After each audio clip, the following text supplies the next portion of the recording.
Western Conference standings, and, well, you'll see some familiar faces. A lot of standouts there. The two teams in the top two spots will play their final games before heading to Chicago. Tonight, LeBron James, Anthony Davis, Nikola Jokic tip off at 10 o'clock Eastern.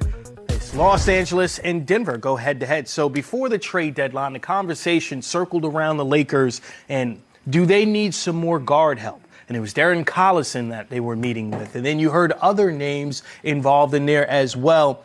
But they didn't make a move. And Rajon Rondo, 34 points since, 10 assists in his last two games, 7 for 10 from three-point range. Mm-hmm. Do they still need help, even though he's playing so well? You know, they're the best team in basketball because they had somebody. You always want to get better. I thought Darren Collison would have been a perfect fit, B. Wood, whether it was the Clippers or the Lakers, and I liked him a little bit more for the Lakers. And when he decided to stay in retirement, I looked at now, who can they get, B. Wood?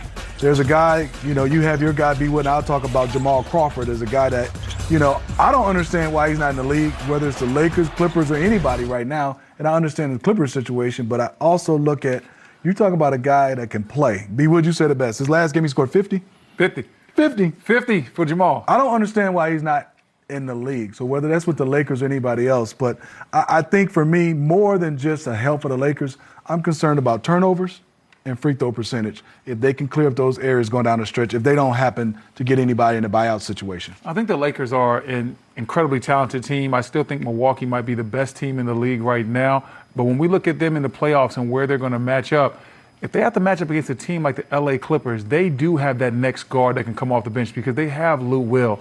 They have another guard on Shamet that can come off and hit shots. You have Montrezl Harrell that gives them that pop off the bench. When I look at the Lakers, when LeBron's not making plays outside these last two games where Rondo really stepped up, it kind of doesn't really flow as much. When he goes to the bench, you definitely see the production of the team go down. So I think that, you know, maybe getting another guard in there would have helped this team. I'm not sure what they could have traded the trade deadline that made sense. I heard Derrick Rose, but I didn't see what the Lakers had to actually make that trade a real possibility. But maybe a guy like Tyler Johnson that got bought out in Phoenix, he might be a good fit for the Lakers. They mentioned Dion Waiters as well. Dion Waiters' talent has never been in question, but if you bring him in, will he fit in with your locker room? But I like this guy. I like Tyler Johnson. We've seen him. He's not a superstar, but he's a guy. At least he's been playing this year. Maybe he can go out there, get his career going again with the Lakers. And you only need him to play a small role. It's not like you need this guy to do anything big time. And a guy like Dion Waiters, we know he can get into his one-on-one package, his step-back game. I played with Dion in Cleveland. He has always been talented. But part of the reason why he was traded in Cleveland was because he didn't buy into the team system.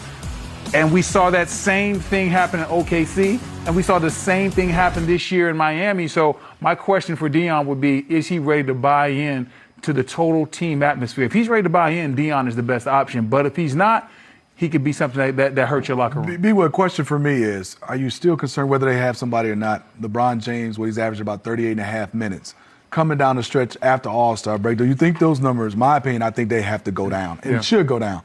I'm very worried because I think the Lakers and the Clippers are going to match up. And the Clippers, they're not as worried about the regular season as much, and their stars are getting rest days. Kawhi, he's being load managed. Paul George, he's going to take some days as well. Meanwhile, LeBron is playing so many heavy days and so many heavy minutes that I'm worried that they're going to get into the playoffs, and all of a sudden year 17 starts knocking on LeBron's door. Meanwhile, Kawhi and those boys are fresh over there. So I think that's something that the Lakers definitely have to monitor going down the stretch. I know it's been a lot of guard talk for you, Brendan, but it's time to talk about some bigs. Anthony Towns not playing tonight, but when we come back, that's not positive. But we got the House of Haywood. You gas Haywood up like that? You better talk about some bigs. He's not playing tonight, but we got the House of Haywood coming up. Oh, okay. And there's Vooch. This is a big. Vooch is a big. Hey, Vooch might be on House of Haywood. You never know. You never know, I Smitty. like Vooch. I got a couple special things in there for you, too. You do? Yeah. Might have one of your Michigan State boys.